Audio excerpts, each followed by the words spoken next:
Hi, இந்த வீடியோவில் நம்ம பார்க்க போகிறது பிற்கால சோழர்கள் பாண்டியர்கள். ஸோ ஆல்ரெடி 7th ஸ்டாண்டர்டில் இந்த லெசன் பார்த்தோம். இப்போ நம்ம பார்க்க போகிறது 11th ஹிஸ்ட்ரி. 11th ஹிஸ்ட்ரியில் லெசன் 11th இருக்கக்கூடிய பிற்கால சோழர்கள் மற்றும் பாண்டியர்கள். ஸோ ஃபஸ்ட்டு இந்த வீடியோவில் சோழர்கள் பற்றி மட்டும் நம்ம பார்க்க போகிறோம். ஸோ 7th ஹிஸ்ட்ரியில் கொஞ்சம் ஷார்ட்டாக கொடுத்துருப்பாங்க. பட் இதில் வந்து பார்த்திங்கன்னா ஃபுல்லாக எல்லாமே வந்து சோழர்கள் பாண்டியர்கள் பற்றி ஃபுல்லாகவே வந்து கவர் ஆகுது. இந்த லெசன் வந்து ரொம்ப ரொம்ப இம்பார்ட்டன்ட். ஏன்னா தென்னிந்திய வரலாறு அப்படின்னாவே சோழர்கள் பாண்டியர்கள் இவங்க தான் வருவாங்க. ரொம்ப இம்பார்ட்டன்ட். ஸோ ஃபஸ்ட்டு பாருங்கள், 3 வலிமை வாய்ந்த அரசுகள் என்ன சேரர் சோழர் பாண்டியர் இவங்க தான் வந்து நம்மளுடைய தமிழ்நாட்டை வந்து ஆட்சி செஞ்சாங்க. சங்க காலத்துக்கு பின்னாடி 9ஆம் நூற்றாண்டு வரை சோழர் குறித்த சான்றுகள் அறிய முடியவில்லை. ஸோ 9ஆம் நூற்றாண்டு வரைக்கும் வந்து பார்த்திங்கன்னா இந்த சோழர்கள் பற்றி வந்து எதுவுமே தெரியல. இவங்க அந்த சோழ மரபு வந்து எதை பின்பற்றினாங்க அப்படின்னா ஒரு முடியாட்சி, மரபு வழிபட்ட ஒரு முடியாட்சி அரசை தான் வந்து அவங்க பின்பற்றினாங்க. பிற்கால சோழர்களின் தோற்றத்திற்கு பல காரணங்கள் கூறப்படுகின்றன. அவற்றில் ஒன்று வேளாண்மை விரிவாக்கம். ஸோ வந்து அவங்க பின்னாடி வந்து ரொம்ப எழுச்சி பெற்று ஆனதுக்கு காரணம் இந்த வேளாண்மையினுடைய விரிவாக்கம். இந்த விரிவாக்கம் வந்து எங்கே நடந்தது அப்படின்னா ஆற்று வடிநிலங்களில் ஏற்பட்டது. அவங்க வந்து பார்த்திங்கன்னா வேளாண்மையில் நிறைய அந்த செல்வங்களை வந்து நிறைய சேர்த்துக்கிறாங்க, நிறைய வந்து அரசுகளை வந்து இணைப்பாங்க, நிறைய போர்கள் செய்வாங்க. ஸோ இது மூலயமா இந்த சோழ அரசுன்றது சோழ பேரரசாக வந்து உருவெடுக்கும். இந்த காலகட்டத்தில் இந்தியாவின் வடபகுதியில் இருந்த அறிமுகமான மதங்கள், அவை சார்ந்த கோவில்கள் போன்ற நிறுவனங்களும் சிந்தனை போக்குகளும் புதிய சக்திகளாக வடிவெடுத்தன. ஸோ அப்போ வடபகுதியில் வட இந்தியாவிலலாம் வந்து பார்த்திங்கன்னா மதங்கள், கோவில்கள் இதெல்லாம் சேர்ந்து அந்த சைட்லேயும் ஒரு டெவலப்மெண்ட் வந்து இருந்திருக்கு. நாயன்மார்களும் ஆழ்வார்களும் தமது கருத்தியலை பரப்புரை செய்தன. ஸோ இந்த பக்தி இயக்கம்னாவே என்னது, நாயன்மார்களும் ஆழ்வார்களும். ஸோ இவங்களுடைய கருத்துக்களையும் வந்து பரப்புரை வந்து செய்கிறாங்க. ஏன்னா சோழர்கள் அப்படின்றவங்களே வந்து தீவிர சைவ பக்தர்கள். ஸோ வந்து நாயன்மார்கள் ஆழ்வார்கள் இவங்களோட டைமில் வந்து ஒரு பக்தி இயக்கம் ஒரு திறம்பட வந்து தமிழகத்தில் தான் நான் சொல்கிறேன். ஆக்சுவலி வட இந்தியா நம்ம போவேன்னா தமிழகத்தில் நாயன்மார்களும் ஆழ்வார்களும் வந்து இருந்தாங்க. முடியாட்சி முறையை கொண்ட இவ்வரசுக்கு பண்டைய சோழ மன்னனின் வழிவந்தவர்களாக தங்களை பறைசாற்றி கொண்டோர் தலைமையேற்றனர். ஸோ வந்து இவங்க வந்து முடியாட்சி முறை தான், சோழர்கள் அப்படின்னாவே இந்த முடியாட்சி முறை. ஸோ இம்பார்ட்டண்ட்டான பாயிண்ட்ஸ் மட்டும் பார்க்கலாம். சோழ பேரரசு செல்வாக்கு இழந்ததும். ஸோ சோழ பேரரசுக்கு அப்புறம் வந்து பார்த்திங்கன்னா வைகை ஆற்று நிலமான மதுரை பகுதியில் பாண்டியர் ஆட்சி செய்ய தொடங்கின. ஸோ வந்து சோழ பேரரசு எப்போ இதனுடைய செயல்பாடுகள் எல்லாம் குறைஞ்சதுக்கப்புறம், செல்வாக்கு இழந்ததுக்கப்புறம் வைகை ஆற்று வடிநிலமான மதுரையில் வந்து பாண்டியர்கள் ஆட்சி செய்ய தொடங்குறாங்க. 14ஆம் நூற்றாண்டு வாக்கில் பாண்டியரினுடைய ஆட்சி வலிமை பெற்றது. ஸோ 14 இவங்களோட இது பார்த்திங்கன்னா அந்த 10, 11, 12 இந்த 12க்கு பின்னாடியில் இருந்தே வந்து சோழர்களினுடைய ஆட்சி வந்து பார்த்திங்கன்னா ரொம்ப வலிவிழந்துடும். 13, 14லலாம் வந்து பாண்டியர்கள் வந்துடுவாங்க. ஸோ 14ஆவது நூற்றாண்டில் ஒரு வலிமை பெற்ற ஆட்சியாக வந்து பாண்டியர்களுடையது இருந்திருக்கு. சோழர் போலவே பாண்டியர்களும் வேளாண்மை வணிகம் மூலம் பெரு வருவாய் ஈட்டின. ஸோ வந்து சோழர்கள் மாதிரியே பாண்டியர்களும் வந்து பார்த்திங்கன்னா விவசாயம், வணிகம் இதன் மூலம் வந்து நிறைய பொருட்களை வந்து ஈட்டுறாங்க. கடல் கடந்த வாணிபத்தின் விரிவாக்கம் தொடர்ந்தது. இதெல்லாம் பாண்டியர்கள். ஸோ வந்து கடல் கடந்த வாணிகம் செய்கிறாங்க. திருநெல்வேலியிலிருந்து மலபார் கடற்கரைக்கு என்னெல்லாம், இது ஒரு கொஷினாக கூட கேட்கலாம். பாண்டிய நாட்டினுடைய ஒரு பகுதியாக இருக்கக்கூடிய திருநெல்வேலியிலிருந்து மலபார் கடற்கரைக்கு என்னெல்லாம் ஏற்றுமதி செஞ்சாங்க அப்படின்னா தானியங்கள், பருத்தி துணிகள், காளைகள் இது எல்லாமே வந்து பார்த்திங்கன்னா ஏற்றுமதி செய்யப்பட்டது. பாண்டியர்களினுடைய ஆட்சியில் திருநெல்வேலியிலிருந்து மலபார் கடற்கரைக்கு தானியங்கள், பருத்தி துணிகள், காளைகள் ஏற்றுமதி செய்யப்பட்டன. மேற்கு தென்கிழக்கு ஆசிய பகுதிகளுடன் வணிக தொடர்பு மேற்கொள்ளப்பட்டுள்ளது. ஸோ வந்து பாண்டியர்கள் வந்து மேற்கு தென்கிழக்கு ஆசியாவோட வந்து என்ன பண்ணியிருக்காங்க, வணிக தொடர்பை வந்து ஏற்படுத்திக்கிட்டாங்க. ஸோ இப்போ தான் நம்ம லெசனுக்குள்ளேயே வரோம். சும்மா இது வந்து பார்த்திங்கன்னா ஒரு மேலோட்டமாக பாயிண்ட்ஸ் இருக்கிறத மட்டும் பார்த்தோம். எப்படிலாம் வந்து சோழர்களுக்கு அப்புறம் பாண்டியர்கள் எப்படி வந்தாங்கன்னு சொல்லிட்டு சும்மா ஒரு இதாக கொடுத்துருக்காங்க. இப்போ தான் நம்ம லெசனுக்குள்ளேயே வரோம்.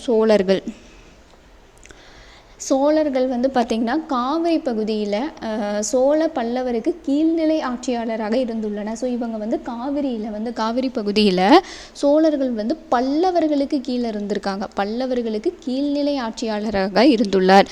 விஜயாலய சோழன், அதாவது விஜயாலயன் 850 முதல் 871 வரைக்கும் முத்தரையர்களிடமிருந்து காவிரி ஆற்றின் கழிமுக பகுதிகளை வென்றார். முத்தரையர்கிட்ட இருந்து பார்த்திங்கன்னா இவர் வந்து காவிரி பகுதியை வந்து காவிரி ஆற்றினுடைய கழிமுக பகுதிகளை வந்து வென்றார். அவர் தஞ்சாவூர் நகரை கட்டமைத்து கொஷின் வந்து தஞ்சாவூர் நகரை கட்டமைத்தவர் யாருன்னு கேட்பாங்க. விஜயாலய சோழன். தஞ்சாவூர் நகரை கட்டமைத்தவர், சோழ அரசை உருவாக்கியவர், இதெல்லாம் வரும்.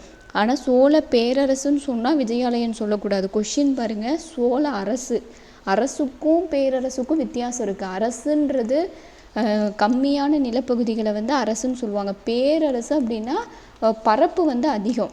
பேரரசு இதுதான் அரசு, பேரரசு. இதில் வந்து அரசு, சோழ அரசுன்னு சொன்னாங்கன்னா விஜயாலயன். சோழ பேரரசுங்கும் போது வந்து ராஜராஜ சோழன் வந்துடுவார். ஸோ ரெண்டையும் வந்து கன்ஃபியூஸ் பண்ணிக்கக்கூடாது. விஜயாலய சோழன் வந்து என்ன பண்ணுறாரு, காவிரி ஆற்றின் கழிமுக பகுதிகளை வென்றார். அவர் தஞ்சாவூர் நகரை கட்டமைத்து 850 சோழ அரசை வந்து நிறுவினார். சோழ அரசை நிறுவியவர் விஜயாலய சோழன். அவருடைய காலம் வந்து பார்த்திங்கன்னா 850 871. இவங்கள தான் நம்ம என்னென்னு சொல்கிறோம், பிற்கால சோழர் இல்லைன்னா பேரரசு சோழர் அப்படின்னு சொல்லி நம்ம இவங்கள அழைக்கிறோம். பிற்கால சோழர், பேரரசு சோழர் அப்படின்னு சொல்லி நம்ம அழைக்கிறோம். ஸோ அதுக்கு இவருக்கு பின்னாடி வந்தவங்கலாம் வந்து என்னென்னு சொல்கிறாங்க, கரிகாலன். சங்க காலத்தில் புகழ்பெற்ற சோழ மன்னனாக இருந்த கரிகாலனினுடைய மரபுகளில் வந்தவங்க அப்படின்னு சொல்லி செப்பேடுகளில் வந்து சொல்லியிருக்காங்க. அதுலேயும் வந்து பார்த்திங்கன்னா கிள்ளி, கோச்செங்கானன், கரிகாலன் எனும் பெயர்களை கொண்ட சோழ அரசர்கள் தங்கள் கொடிவழியை சேர்ந்தவர்கள் என இச்செப்பேடுகளில் குறிப்பிட்டுள்ளார்கள். ஸோ அப்போ கிளிவல்லவன் அவங்களாம் இருந்தாங்க பார்த்திங்களா. ஸோ அந்த காலத்தில் அவங்களுடைய வழிவந்தவர்கள் அப்படின்னு சொல்லி இவங்கள சொல்லிக்கிறாங்க. விஜயாலயனுக்கு பின் வந்தோரில் முதலாம் பராந்தகன் 907 955 வரைக்கும் யார், முதலாம் பராந்தகன் முதல். அவர் முதல் மூன்றாம் குலோத்துங்கனினுடைய காலம் 1163 1216 வரையான அரசுகள் சோழருக்கு பெருமையும் புகழும் சேர்த்தன. ஸோ வந்து யாரினுடைய ஆட்சி பிரகாரத்திலிருந்து, முதலாம் விஜயாலயனுக்கு பின்னாடி வந்த முதலாம் பராந்தகன்லேருந்து மூன்றாம் குலோத்துங்கன் வரைக்கும் வந்து பார்த்திங்கன்னா சோழ பேரரசு பெருமையும் புகழும் வாய்ந்ததாக இருந்தது. பராந்தக சோழன் என்னெல்லாம் பண்ணியிருக்காரு? பராந்தக சோழன் நாட்டின் எல்லையை விரிவுபடுத்தினார். ஆட்சி முறையின் அடித்தளத்தை விரிவாக்கினார். அந்த ஆட்சியினுடைய அடித்தளத்தை வந்து விரிவாக்கினார். பராந்தக சோழன் 2 பாயிண்ட் கொடுத்துருக்காங்க. நாட்டினுடைய எல்லையை வந்து இவர் விரிவுபடுத்துகிறாரு, ஆட்சி முறையினுடைய அடித்தளத்தை வந்து உருவாக்குறாரு. அடுத்து வந்து வலிமை வாய்ந்த அடுத்த 2 அரசர்கள் யார், முதலாம் ராஜராஜன், அவருடைய மகன் முதலாம் ராஜேந்திரனும் தங்கள் முன்னோடிகள் மூலம் ஏற்பட்டிருந்த வளர்ச்சிகளை ஒருங்கிணைத்து தீபகற்ப இந்தியாவில் சோழரின் மேலாதிக்கத்தை நிறுவின. ஸோ இவங்களுக்கு முன்னாடி இருந்தவங்களோட வளர்ச்சியை பயன்படுத்தி இவங்களும் முதலாம் ராஜராஜ சோழனும் முதலாம் ராஜேந்திர சோழன் இவங்க 2 பேர். இவங்களுடைய ஆண்டுகள் பாருங்கள், 985 1014 வரைக்கும் இவருடைய ஆட்சி.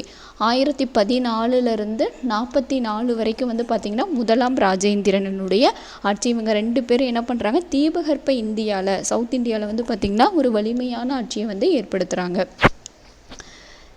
சோழர் தங்கள் பரந்து விரிந்த பேரரசை ஆள்வதற்கு வலுவான நிர்வாக கட்டமைப்பை உருவாக்கியதுடன் பிற்கால வரலாற்று ஆய்வாளர்களுக்கு உதவும் வண்ணம் பெரும் எண்ணிக்கையிலான நிறைய வரலாற்று சான்றுகள்லாம் இருக்குது. அதில் வந்து பார்த்திங்கன்னா செப்பேடுகளிலும் கல்லிலும், செப்பேடு ப்ளஸ் கல், இதுலேயும் 10,000க்கும் மேற்பட்ட கல்வெட்டுக்கள் சோழர் வரலாற்றுக்கான முதல்நிலை சான்றுகளாக உள்ளன. ஸோ சோழர்களினுடைய முதல்நிலை சான்று எது அப்படின்னா செப்பேடு, இன்னொன்று கல். இது 2லேயும் வந்து பார்த்திங்கன்னா 10,000க்கும் மேற்பட்ட கல்வெட்டுக்கள் வந்து இருக்குது. அரசர்களும் பிறரும் கோவில்களுக்கு வழங்கிய கொடை குறித்த, ஸோ இந்த செப்பேடுகள்லேயும் இந்த கற்கள்லேயும் என்னென்னலாம் சொல்லியிருக்காங்க அப்படின்னா, கோவில்களுக்கு அவங்க வழங்கிய கொடை குறித்து சொல்லியிருக்காங்க. அதுக்கப்புறம் வந்து நிலப்பரிமாற்றங்கள், வரிகள், இந்த தகவல்கள்லாம் இருக்குது. பிற்கால கல்வெட்டுக்கள் பற்றி சொல்லியிருக்காங்க. அதுக்கப்புறம் ஜாதிகள், துணை ஜாதிகள் இருந்ததை சொல்லியிருக்காங்க. ஸோ இதெல்லாம் வந்து செப்பேடுகளில் வந்து அந்த சமூக கட்டமைப்பு குறித்த தகவல்கள், இது எல்லாமே அந்த செப்பேடுகள் 10,000க்கும் மேற்பட்ட அந்த கல்வெட்டில் வந்து சொல்லியிருக்காங்க.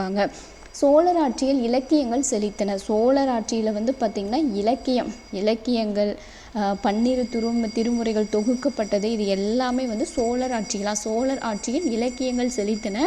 சைவ வைணவ நூல்கள் தொகுத்து முறைப்படுத்தப்பட்டன. சைவ நூல்களும் வைணவ நூல்களும் வந்து தொகுக்கப்பட்டது. நம்ம ஏற்கனவே பார்த்துருக்கோம் பார்த்திங்களா.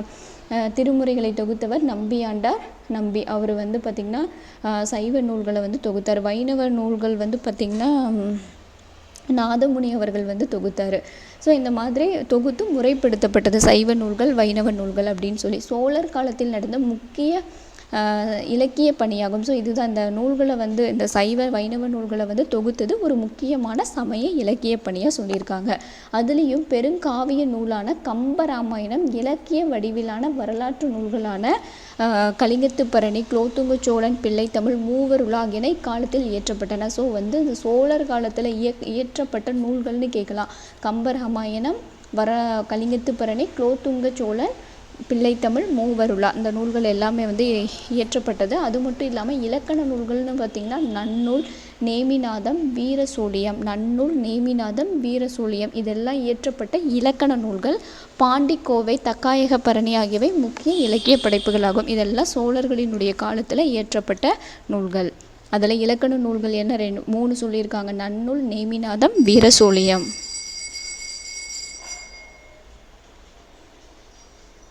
அடுத்து சோழமண்டலம் சோழ நாட்டை வந்து சோநாடு இல்லைனா சோழ நாடு அப்படின்னு சொல்லி நம்ம அழைப்போம். தமிழ்நாட்டில் சோழ அரச மரபின் கீழ் ஆட்சியிருந்த பகுதி சோநாடு அல்லது சோழ நாடு எனப்படுகிறது. சோநாடு அப்படி இல்லைனா சோழ நாடு. இது சோழ மண்டலம் எனப்படும். காவிரி ஆற்றின் கழிமுக பகுதி சோழ அரசின் மையப்பகுதியாக விளங்கியது. சோழ அரசினுடைய மையப்பகுதியாக வந்து இந்த கழிமுக பகுதி, காவிரி ஆற்றினுடைய கழிமுக பகுதி வந்து இருந்தது. அதை தான் நம்ம சோழ மண்டலம் அப்படின்னு சொல்கிறோம். சோழ மண்டலம் என்ற சொல் ஐரோப்பியர் நாவில் கோரமண்டல் என திரிபடைந்தது. தற்போது இச்சொல் தென்னிந்தியாவின் கிழக்கு பகுதி முழுவதையும் குறிக்கிறது. ஸோ வந்து ஐரோப்பியர்களினுடைய நாவல் அதை வந்து கோரமண்டலம் அப்படின்னு சொல்லி அவங்க வந்து சொல்லியிருக்காங்க. 11ஆம் நூற்றாண்டு வாக்கில் படையெடுப்புகள் மூலம் தொண்டை நாடு, பாண்டிய நாடு, தெற்கு கர்நாடகத்தை சேர்ந்த கங்கைவாடி, மலைமண்டலம் மற்றும் கேரளம் ஆகிய பகுதிகள் வரை விரிவுபடுத்தினார்கள். ஸோ வந்து 14ஆம் நூற்றாண்டு வாக்கில் படையெடுப்புகள் மூலம் தொண்டை நாடு, பாண்டிய நாடு, தெற்கு கர்நாடகத்தை சேர்ந்த கங்கைவாடி, மலைமண்டலம், கேரளா இது எல்லாத்தையும் வந்து விரிவுபடுத்தினாங்க. கடல் கடந்த விரிவாக்கத்தின் போது சோழர் இலங்கையின் வடகிழக்கு பகுதிகளை கட்டுப்படுத்தியும் அப்பகுதிகளை மும்முடி சோழ மண்டலம். ஸோ மும்முடி சோழ மண்டலம்ன்றது எதுன்னு கொஷினில் கேட்கலாம். அந்த மும்முடி சோழ மண்டலம் அப்படின்னாவே இலங்கை தான். இலங்கையினுடைய வடகிழக்கு பகுதி இலங்கை. மும்முடி சோழ மண்டலம் அப்படின்றது இலங்கை. சோழ அரசர்களில் மிகவும் போற்றப்படுபவர் முதலாம் ராஜராஜன். ஸோ இவர் தான் வந்து தஞ்சை பெரிய கோவிலை வந்து கட்டியவர். மிகவும் வந்து வலிமை வாய்ந்த ஒரு அரசன். மிகவும் போற்றப்படுபவர் முதலாம் ராஜராஜன். அவரது கடல் கடந்த படையெடுப்புகள் மேற்கு கடற்கரை, இலங்கை ஆகியவற்றில் வெற்றிகளை தந்தன. ஸோ வந்து இவர் எங்கெங்கெல்லாம் வந்து போர் செய்கிறாரு அப்படின்னா கடல் கடந்த படையெடுப்புகளை நிறைய வந்து நடத்துகிறாரு. அதில் வந்து முக்கியமாக வந்து பார்த்திங்கன்னா மேற்கு கடற்கரை இலங்கை இந்த ரெண்டுலேயும் வந்து நிறைய வெற்றிகளை வந்து பெற்றுத்தந்தன. அவருடைய இந்திய பெருங்கடலில் மாலத்தீவு கைப்பற்றியதும் வந்து இதில் சேரும். இலங்கையை வென்றதன் மூலம் அதன் வடகிழக்கு பகுதிகள் சோழ அரசு நேரடி. ஸோ வந்து இலங்கையை வென்றதுனால தான் நம்ம என்னன்னு சொல்கிறோம், அதை வந்து மும்முடி சோழ மண்டலம் அப்படின்னு சொல்கிறோம். ஸோ இலங்கைனாவே மும்முடி சோழ மண்டலம்னு ஞாபகம் வச்சுக்கோங்க. ஸோ அதனுடைய வடகிழக்கு பகுதிகள். புதிதாக இணைக்கப்பட்ட பகுதிகளை நிர்வகிப்பதற்கு ஒரு தமிழ் தளபதியை ராஜராஜ சோழன் வந்து புதுசாக இணைச்சிக்கிறாங்க பார்த்தீங்களா. நிறைய குறுநில மன்னர்கள்லாம் இருப்பாங்க. ஸோ அந்த மாதிரி பகுதிகளெலாம் வந்து இவங்க இணைச்சாங்க. ஸோ அந்த பகுதிகள் எல்லாம் இணைக்கப்பட்ட அந்த பகுதிகளை எல்லாம் வந்து என்ன பண்ணுறாங்க அப்படின்னா நிர்வகிக்கிறதுக்காக தமிழ் தளபதியை வந்து ராஜராஜன் வந்து நியமிக்கிறாரு. ஸோ இதில் பாருங்கள் ஒரு கொஷின் இருக்குது. ராஜராஜன் அவரது ஆசான் கரூர் தேவர். ஸோ அவருடைய ஆசான்னு சொல்லி கரூர் தேவரை வந்து சொல்லியிருக்காங்க. அப்போ இது கூட கொஷின்ஸில் கேட்கலாம். ராஜராஜ சோழனினுடைய ஆசான் யாருன்னு கேட்கலாம். கரூர் தேவர்.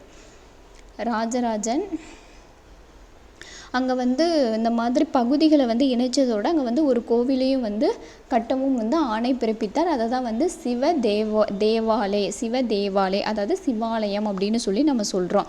இவரால் மகாதிட்டா என்ற இடத்தில் கட்டப்பட்ட கோவில் தான் வந்து ராஜராஜேஸ்வரம் என அழைக்கப்படுகிறது. ஸோ வந்து மகாதிட்டா அப்படின்ற இடத்துல என்ன கோவில் கட்டப்பட்டது? ராஜராஜேஸ்வரம். யாரால் கட்டப்பட்டது? முதலாம் ராஜராஜனால் வந்து கட்டப்பட்டது. ஸோ ஹிண்ட் வந்து தனியாக எழுதி வச்சுக்கோங்க. முதலாம் ராஜராஜனுக்கு என்ன, முதலாம் ராஜேந்திரனுக்கு என்ன அப்படின்னு சொல்லிட்டு. ஸோ முதலாம் ராஜராஜனினுடைய மகன் தான் வந்து யார்? முதலாம் ராஜேந்திர சோழன். ஸோ இவங்க 2 பேரும் சேர்ந்து பார்த்திங்கன்னா 2 ஆண்டுகள் ஒரு 2 ஆண்டுகள் வந்து பார்த்திங்கன்னா கூட்டாக ஆட்சி செஞ்சாங்க. முதலாம் ராஜேந்திரன் தன் தந்தையின் படையெடுப்புகளில் பங்கேற்று மேலை சாளுக்கியரை, ஸோ வந்து இவர் என்ன பண்ணுறாரு, மேலை சாளுக்கியரை தாக்கி சோழ அரசின் எல்லையை துங்கபத்திரை ஆறு வரை விரிவுபடுத்தினார். ஸோ வந்து துங்கபத்திரை ஆறு வரைக்கும் வந்து விரிவுபடுத்தினார். அதுவே வந்து முதலாம் ராஜராஜனுக்கு நம்ம என்ன பார்த்தோம், மேற்கு கடற்கரை, இலங்கை, மாலத்தீவு இதெல்லாம் அவர் வந்து விரிவுபடுத்தினார். இவர் வந்து பார்த்திங்கன்னா அவருடைய மகன் துங்கபத்திரை ஆறு வரைக்கும் வந்து விரிவுபடுத்துகிறாரு. ராஜராஜன் மதுரை மீது தாக்குதல் தொடுத்த போது பாண்டியர் தங்கள் மணிமுடி மற்றும் அரச நகைகளுடன் தப்பி இலங்கையில் அடைக்கலம் புகுந்தனர். ஸோ வந்து பாண்டியர்களோடு வந்து பார்த்திங்கன்னா போர் செய்யும்போது பாண்டியர்களெல்லாம் தப்பிச்சு இலங்கைக்கு போயிடுறாங்க. எனவே முதலாம் ராஜேந்திரன் இலங்கையை வென்று பாண்டியரின் மணிமுடியையும் பிற அரச உடைமைகளையும் கைப்பற்றினார்.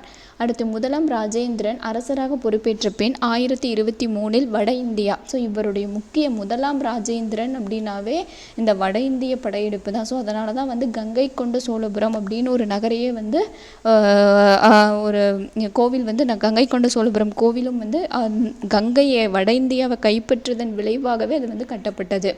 இந்தியாவின் மீது மிக தீவிரமான ஒரு படையெடுப்பை நிகழ்த்தினார். இதற்கான படைகளை கோதாவரி ஆறு வரை, ஸோ துங்கபத்ரா ஆறு வரைக்கும் அங்கே வந்து விரிவுபடுத்திட்டார். இங்கே வந்து பார்த்திங்கன்னா கோதாவரி ஆறு வரை வழிநடத்தி சென்றார். அதுக்கப்புறம் அவருடைய தலைமை தளபதி வந்து ஒப்படைச்சிடுறாரு.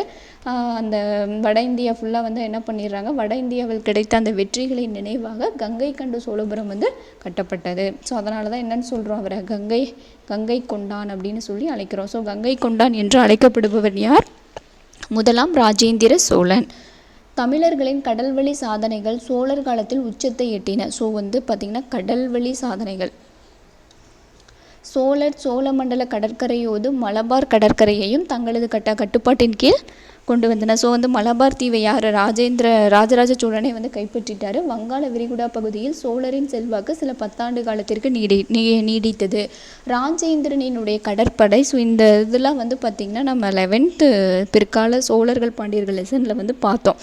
இது ரொம்ப இம்பார்ட்டன்ட். ஸ்ரீ விஜயா அப்படின்றது எந்த பகுதி? ஸ்ரீ விஜயா அப்படின்றது தெற்கு சுமத்ரா மீது வந்து ராஜேந்திரன் வந்து கடற்படை தாக்குதல் நடத்தினார். ஸோ அதையும் வெற்றி பெற்றார். அந்த 700க்கும் 1300க்கும் இடைப்பட்ட பகுதியில் ஸ்ரீ விஜயாவும் வந்து வளர்ந்த நாடுகளில் ஒன்றா வந்து இருந்திருக்கு.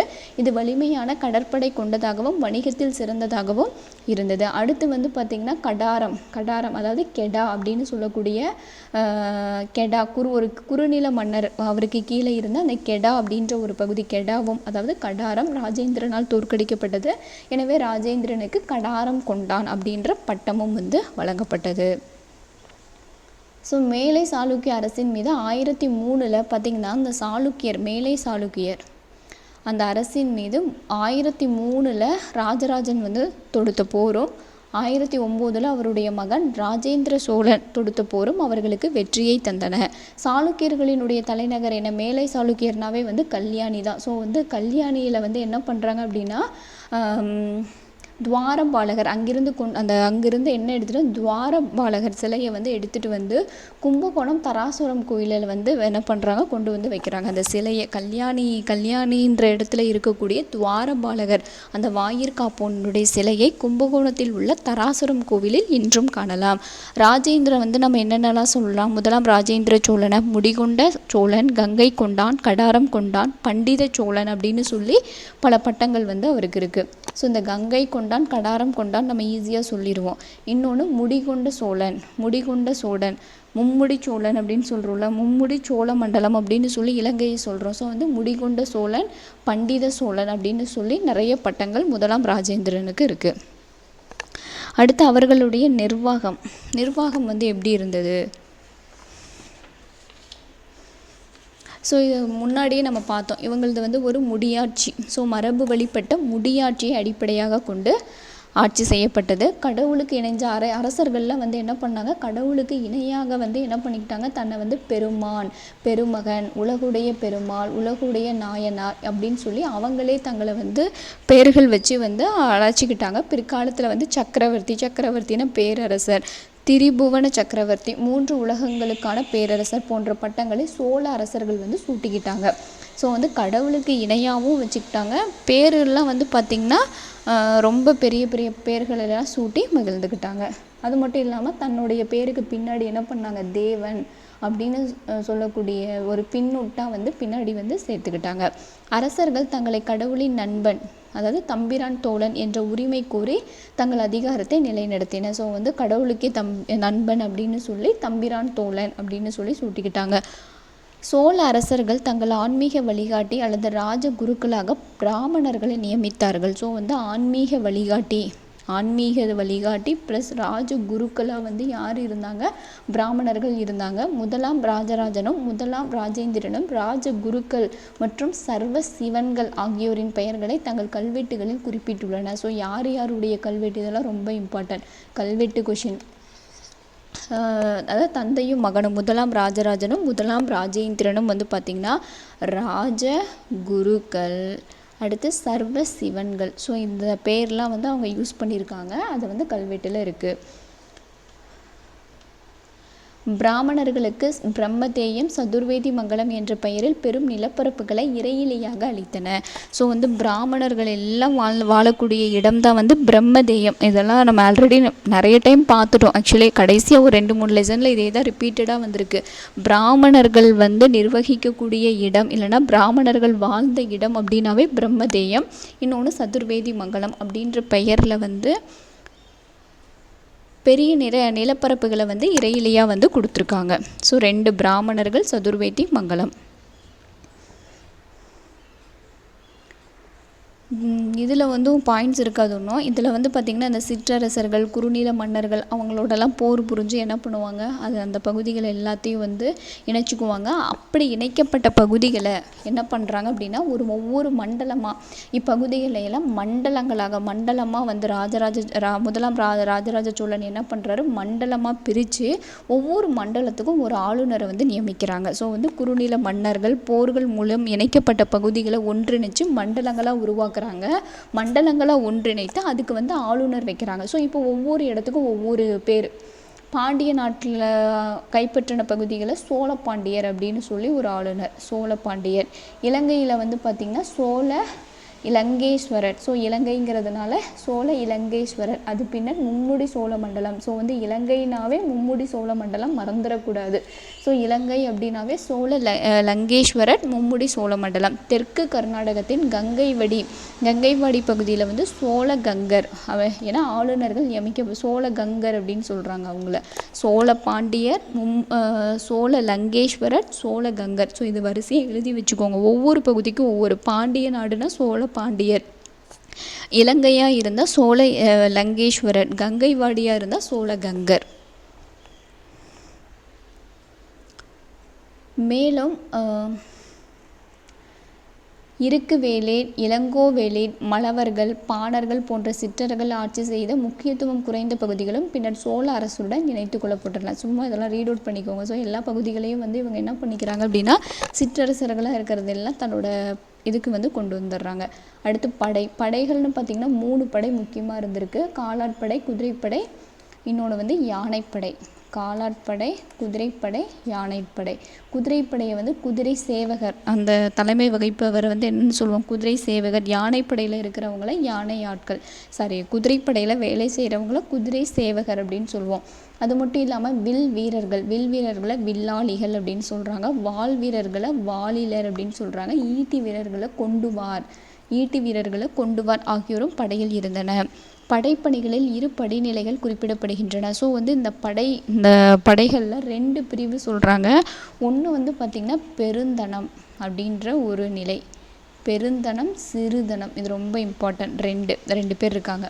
அதாவது ரெண்டாக பிரிக்கிறாங்க. 13ஆம் நூற்றாண்டை சேர்ந்த ஒரு சீன புவியியலாளர் என்ன சொல்கிறாரு, 13ஆம் நூற்றாண்டை சேர்ந்த ஒரு சீன புவியியலாளர் சோழரிடம் 60,000 போர் யானைகள் இருந்தன. சோழர்கிட்ட 60,000 போர் யானைகள் இருந்தன.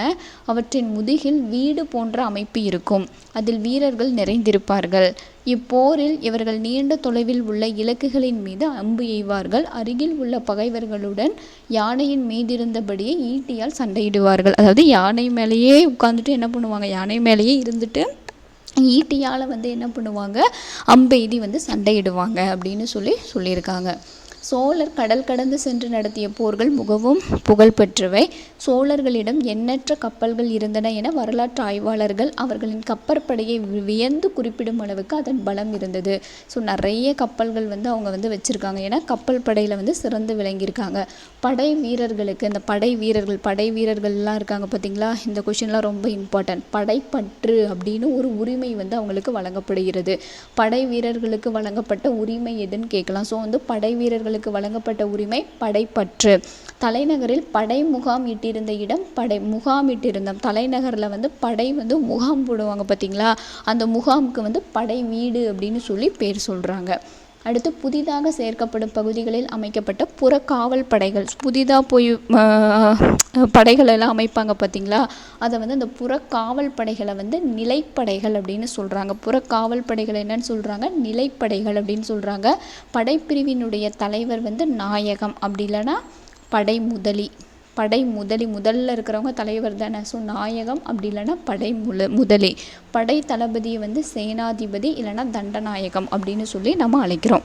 இது எல்லாமே ரொம்ப இம்பார்ட்டன்ட், கன்ஃபியூஸ் ஆகும், பார்த்து படிச்சுக்கோங்க. படை வீரர்களுக்கு படைப்பற்று அப்படின்னு ஒரு உரிமையை வழங்குறாங்க. தலைநகரில் முகாம் போடுறதுக்கு பேர் படை வீடு. புறக்காவல் படைகளை நிலைப்படைகள்னு சொல்கிறாங்க. படைப்பிரிவினுடைய அந்த தலைவரை நாயகம் அப்படி இல்லைன்னா படை முதலே. படை தளபதிகள் யார் அப்படின்னா சேனாதிபதி, தண்டநாயகம். ஸோ இதெல்லாம் நோட்டில் எழுதி வச்சிங்கன்னா மட்டும்தான் மறக்காமல் இருக்கும். அடுத்து உள்ளாட்சி அமைப்பு. ஸோ உள்ளாட்சி குழுக்களாக இருக்காங்க. ஊரார் இருக்காங்க, சபையார் இருக்காங்க, நகரத்தார் இருக்காங்க, நாட்டார் இருக்காங்க. ஸோ இதெல்லாம் ஒவ்வொருத்தரும் யார் அப்படின்றது தான் இப்போ பார்க்க போகிறோம். அடுத்து ஊரார்னா என்ன? வேளாண் விரிவாக்கத்தை தொடர்ந்து கிராமப்புறங்களில் வேளாண் குடியிருப்புகள் அதிக அளவில் தோன்றின. ஸோ வேளாண்மை விரிவாக்கத்தினால நிறைய வேளாண் குடியிருப்புகள், அந்த வேளாண் குடியிருப்புகளை தான் நம்ம என்னன்னு சொல்கிறோம், ஊருன்னு சொல்கிறோம். ஊர்களில் நில உடைமையாளர்களே ஊரின் பிரதிநிதிகளாக செயல்பட்டார்கள். ஸோ நிலம் யாருக்கிட்ட நிலம் இருக்கோ அவங்க தான் அந்த ஊரினுடைய பிரதிநிதிகள். அவங்கள என்னன்னு சொல்கிறாங்க, ஊரார் அப்படின்னு சொல்கிறாங்க. ஸோ வேளாண் குடியிருப்புகளை நில உடைமையாளர்களை ஊரார் அப்படின்னு சொல்கிறாங்க. அவ்வளோதான். ஊரார்னா யார் அப்படின்னா நிலம் வச்சுருக்கிறவங்க, இல்லைன்னா வேளாண் தொழில் செஞ்சுட்டு நிலத்தை சொந்தமாக வச்சுருக்கிறவங்கள ஊரார். கோவில்களின் நிர்வாகத்தையும் குளங்களின் பராமரிப்பையும் இவ்வூரார் மேற்கொண்டன. குளங்களில் இருந்த நீரை ஊரின் தேவைகளுக்கு பயன்படுத்துவதையும் ஊரார் கவனித்து கொண்டன. இதை தவிர வரி உள்ளிட்ட வருவாய்களை வசூலிப்பதும், சட்ட ஒழுங்கை பாதுகாப்பது, அரசரின் கட்டளைகளை நிறைவேற்றுவது ஆகிய நிர்வாகம். ஸோ இவங்க நிர்வாக பொறுப்புகளையும் என்ன பண்ணியிருக்காங்க, செஞ்சிட்டு இருந்திருக்காங்க. அது மட்டும் இல்லாமல் ஸோ இவ்வளோதான். ஆக்சுவலி ஊராரில் இவ்வளோதான். ஊரார் அப்படின்னா என்ன, சபையார்னா என்ன, அடுத்து பார்த்திங்கன்னா நகரத்தார்னா யார், நாட்டார்னா யாருன்னு பின்னாடி வரும். ஸோ இந்த 4 டாபிக். ஊரார் அப்படின்றவங்க அதாவது வேளாண்மை விரிவாக்கத்தால் அந்த கிராமப்புறங்களில் வாழக்கூடிய நில உரிமையாளர்கள் தான் யார், இந்த ஊரார். சபையார் அப்படின்றது ஊர் என்பது நில உடைமை சார்ந்தோரின் குடியிருப்பு. ஸோ நிலம் வச்சிருக்கிறவங்களுடைய குடியிருப்பு தான் ஊருன்னு சொல்கிறோம். இது வேளாண்மை கிராமம். ஸோ இதை நம்ம என்னன்னு சொல்கிறாங்க, வேளாண்மை கிராமம் அப்படின்னு அழைக்கிறாங்க. பிரம்மதேயம் என்பது பிராமணர்களினுடைய குடியிருப்பு. ஸோ பிரம்மதேயம் அப்படின்றது பிராமணர், இப்போ தான் பார்த்தோம், பிராமணர்களினுடைய குடியிருப்பு. பிரம்மதேயத்தின் மையமாக விளங்கிய கோவில்கள், அவற்றின் சொத்துக்கள் ஆகியவற்றை நிர்வகிப்பது, பிரம்மதேய குடியிருப்புகளை பராமரிப்பது, ஸோ இந்த பிரம்மதேயம் அப்படின்ற அந்த கோவில், அதுக்கப்புறம் வந்து குடியிருப்புகள், அந்த பிராமணர்கள் வாழக்கூடிய அந்த குடியிருப்புகள், அதை பராமரிக்கிற வேலையை செய்யக்கூடியவங்க தான் இந்த சபை அப்படின்றவங்க. சபைகள் மேற்கொண்டன. கோவில் நிலங்களுடன் இணைக்கப்பட்டிருந்த பாசன குளங்களின் பராமரிக்க சபை பொறுப்பாக இருந்தது. ஸோ வந்து கோவில் சம்மந்தப்பட்ட அந்த நிர்வாகத்துக்கெல்லாம் வந்து சபை வந்து பொறுப்பாக இருந்திருக்காங்க. நிர்வாகம், நிதி ஆகிய துறைகள் சார்ந்த பணிகளையும் வந்து சபை மேற்கொண்டது. அடுத்து நகரம். நகரத்தார்னா யார்? நகரம் வணிகர்களின் குடியிருப்பாக விளங்கியது. நகரம் வந்து பார்த்திங்கன்னா வணிகர்கள் வாழக்கூடியது தான் வந்து நகரம். தங்கம் உள்ளிட்ட உலோகப் பொருட்கள், கைவினைப் பொருட்கள், நெசவு, பானை வனைதல் ஆகியவற்றில் திறமை பெற்ற கைவினைஞர்களும் நகரத்தில் வாழ்ந்தன. நகரத்தின் பிரதிநிதிகள். ஸோ வந்து இங்கே வந்து பார்த்திங்கன்னா யார்? நில உடைமையாளர்கள். ஊரின் பிரதிநிதிகள் ஊரார். நகரத்தின் பிரதிநிதிகள் நகரத்தார். அவ்வளோதான். இவர்களின் நிதி உதவி கோவில்களுக்கு தேவைப்பட்டது. கோவில்களின் நிர்வாகத்துடன் நகரத்தார் சீரான தொடர்பில் இருந்தன. முதலாம் ராஜராஜனின் ஆட்சியில் மாமல்லபுரம், ஸோ முதலாம் ராஜராஜனினுடைய ஆட்சியில் மாமல்லபுரம் வந்து பார்த்திங்கன்னா மாநகரம் அப்படின்ற அந்த குழுவால், மாநகரம் அப்படின்ற அந்த குழுவால்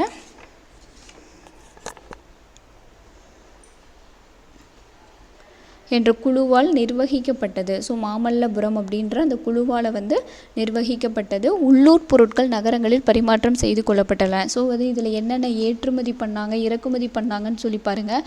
பட்டு, பீங்கான், கற்பூரம், கிராம்பு, சந்தனக்கட்டை, ஏலக்காய் போன்றவை இவ்வாறு பரிமாற்றம் செய்யப்பட்டதாக சீன வரலாற்று குறிப்புகள் கூறுகின்றன. ஸோ வந்து உள்ளூர்லேருந்து வந்து என்ன பண்ணியிருக்காங்க, நகரங்களுக்கு வந்து பொருட்கள் பரிமாற்றம் செய்யப்பட்டிருக்கு. அது என்னென்ன? உள்நாட்டிலும் கடல் கடந்து வணிகத்தை ஊக்குவிப்பதற்காக குலோத்துங்கன் சுங்க வரியை நீக்கினார். ஸோ வந்து அந்த சுங்க வரியை நீக்கியவர் யாருன்னு கேட்கலாம்.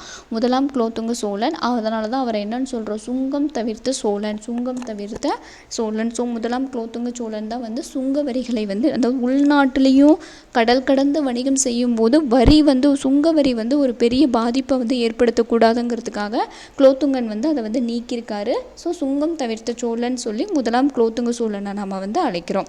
ஸோ இதில் பாயிண்ட் வந்து பார்த்திங்கன்னா, இந்த உள்ளூர் நிர்வாகம், நகரம், இது ரெண்டுக்குமே வந்து பொருட்கள் பரிமாற்றம் செய்யப்பட்டது. அதுதான் வந்து அந்த பட்டு, பீங்கான், கற்பூரம், கிராம்பு, சந்தனக்கட்டை, ஏலக்காய் போன்றவை.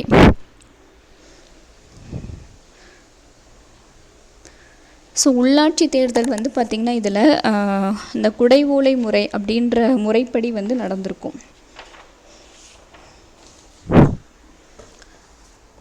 பிரம்மதேயங்களில், அந்த பிரம்மதேயம்னா என்னது? பிராமணர்கள் வாழக்கூடிய இடம். அதில் ஒன்றாக இருந்த உத்திரமேரூர்ன்ற பிளேஸில் 2 கல்வெட்டு குறிப்புகள் வந்து சொல்லியிருக்காங்க. அதாவது உத்தரமல்லூர், சதுர்வேதி மங்கலம். ஸோ இதுலேயும் வந்து பிராமணர்கள் வாழ்கிறாங்க. அந்த சதுர்வேதி மங்கலம், இன்னொன்று வந்து பிரம்மதேயம். இது ரெண்டுலேயும் அதில் வந்து 2 கல்வெட்டு குறிப்புகள் இருக்குது. எப்போ அப்படின்னா 919 921 அறிவிக்கப்பட்டவை. அதாவது சோழர்களினுடைய உள்ளாட்சி தேர்தல் முறைய இந்த 2 கல்வெட்டுகளையும் வந்து குறிப்பிடுறாங்க. அதில் என்ன சொல்லியிருக்காங்க அப்படின்னா, 30 கிராமத்தை வந்து 30 பிரிவாக பிரிச்சிடுறாங்க. ஒவ்வொரு பிரிவுக்கும் வந்து ஒரு உறுப்பினரை வந்து தேர்ந்தெடுக்க வேண்டும். அவங்க வந்து வெவ்வேறு குழுக்களை வந்து, அந்த ஒரு உறுப்பினர் என்ன பண்ணுவாருன்னா நிறைய குழுக்களை வந்து உருவாக்குவார். அவை பொதுப்பணி குழு, குளங்களுக்கான குழு, தோட்டங்களுக்கான குழு, பஞ்ச நிவாரண குழு, தங்கம் தொடர்பான குழு, இதெல்லாம் வந்து அவங்க உருவாக்குவாங்க. யார்? 30 பிரிவுகளாக, கிராமம் 30 பிரிவாக பிரிக்கப்பட்டு அதுக்கு ஒவ்வொருத்தருக்கும் ஒவ்வொரு உறுப்பினர், அந்த ஒரு உறுப்பினர் பல குழுக்களை வந்து உருவாக்குவார். ஸோ அதில் வந்து ஆண்கள் மட்டும்தான் வந்து போட்டியிட முடியும். வயசு வந்து பார்த்திங்கன்னா 35 வயதுலேருந்து 70 வயதுக்குள்ளே தான் இருக்கணும். சொந்த வீடும் வந்து இருக்கணும். வேதங்களும் பாஷ்யங்களிலும் தேர்ந்தவராக இருக்க வேண்டும். ஸோ அப்போ என்ன பண்ணுவாங்க, அந்த பேரை வந்து தனித்தனி பனை ஓலைகளில் வந்து எழுதப்பட்டு ஒரு பானையில் வந்து இடப்படும். அதில் வயதில் மூத்தவராக இருக்கக்கூடிய ஒருத்தர் அந்த ஒரு சிறுவனை கூப்பிட்டு அந்த ஓலையை வந்து எடுக்கும்படி சொல்லுவாங்க. ஸோ ஓலையில் யார் பேர் வந்திருக்கோ அவங்க வந்து உறுப்பினராக தேர்வு செய்யப்படுவாங்க. ஸோ இதுதான் வந்து குடை ஓலை முறை, அந்த உள்ளாட்சி தேர்தலுக்காக பயன்படுத்தப்பட்ட குடை ஓலை முறை. அடுத்து பாருங்கள், நாட்டார். பிரம்மதேயங்கள் நீங்களாக பல ஊர்களின் தொகுப்பு, பல ஊர் சேர்ந்தது நாடு அப்படின்னு சொல்கிறாங்க. ஆனால் அதில் இந்த பிரம்மதேயம் வரக்கூடாது. பிரம்மதேயம்ன்றது பிராமணர்கள் வாழக்கூடிய அந்த பகுதி இதில் வராது. கால்வாய், குளங்கள் போன்ற பாசன ஆதாரங்களை சுற்றி இவை உருவாக்கப்பட்டிருந்தன. வேளாண் வகை கிராமங்களில் நிலம் வைத்திருந்தவர்களின் மண்டலம், அதாவது வேளாண் வகை கிராமங்களில் நிலம் வச்சுருந்தவங்கள தான் நம்ம நிலம் வைத்திருந்தவர்களினுடைய மன்றம் தான் வந்து நாட்டார் எனப்பட்டது. ஸோ நிலம் வச்சிருக்கிறவங்கள நம்ம ஊரார் அப்படின்னு சொன்னோம். அந்த ஊரார் எல்லாம் சேர்ந்த தொகுப்பு தான் நாடு, அவங்கள நாட்டார் அப்படின்னு சொல்கிறோம். சோழ அரச கட்டமைப்பின் அடிப்படை உறுப்பாக நாட்டார் செயல்பட்டனர். ஸோ வந்து அடிப்படை இது வந்து பார்த்திங்கன்னா நாட்டார் தான். இந்த நாட்டார்களுக்கு வந்து நிறைய மரியாதை செலுத்தும் நோக்கில் வந்து ஆசுடையான்னா வந்து நில உரிமையாளர் அப்படின்னு பேர். ஆசுடையான் அப்படின்னா நில உரிமையாளர், அரையன் அப்படின்றவங்க வழி நடத்துவோர், கிழவன் அப்படின்னா தலைவர். ஸோ இந்த பட்டங்கள்லாம் வந்து நாட்டார்களுக்கு வந்து வழங்கப்பட்டது. நாட்டார்னா யாருன்னு நல்லா தெரியணும். நாட்டார் அப்படின்றது பல ஊர்களினுடைய அந்த ஊரார், அந்த பல வேளாண்மை செய்யக்கூடிய அந்த குடியிருப்புகள், அது எல்லாத்தையும் சேர்த்து தான் வந்து என்னன்னு சொல்கிறோம், பல ஊர்களினுடைய அந்த தொகுப்பை தான் வந்து நாடு, அதனுடைய பிரதிநிதிகள் நாட்டார் அப்படின்னு சொல்லி அழைக்கப்படுறாங்க. நாட்டு கணக்கு, நாட்டு வையவன் எனும் பணியாளர்கள் நாட்டாரின் நிர்வாக பணிகளை ஆவணப்படுத்தினர். ஸோ வந்து அதை ஃபைல் பண்ணுறவங்க யார் அப்படின்னா நாட்டு கணக்கு, நாட்டு வையன் அப்படின்ற அந்த பணியாளர்கள். நாட்டார்களுக்கு வழங்கக்கூடிய அந்த பட்டங்கள்லாம் வந்து பார்த்திங்கன்னா ஆசுடையான், அரையான், கிழவன், இது 3 மறந்துடாதீங்க. ஆசுடையான், அரையன், கிழவன்னா தலைவன், அரையன்னா வழி நடத்துவோர், ஆசுடையன்னா நில உரிமையாளர். அடுத்து பொருளாதாரம் வந்து பார்த்திங்கன்னா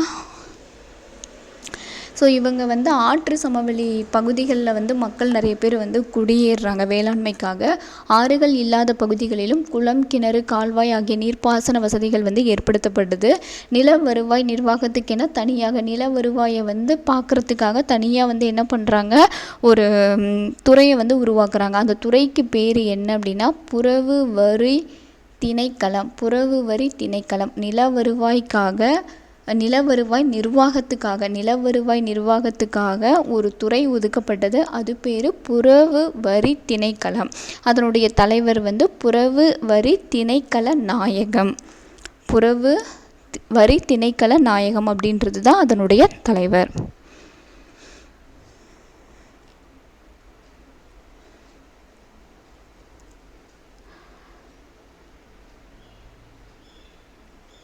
முதலாம் ராஜராஜன், முதலாம் குலோத்துங்கன், மூன்றாம் குலோத்துங்கன் ஆகிய சோழ அரசர்கள் நிலங்களை வகைப்படுத்தி அளவீடு செய்து அதற்கேற்றவாறு வரிகளை விதித்தனர். ஸோ வந்து வரி விதிக்கிறாங்க. ஸோ வரி விதிக்கிறதுக்கு யாரெல்லாம், முதலாம் ராஜராஜன், முதலாம் குலோத்துங்கன், மூன்றாம்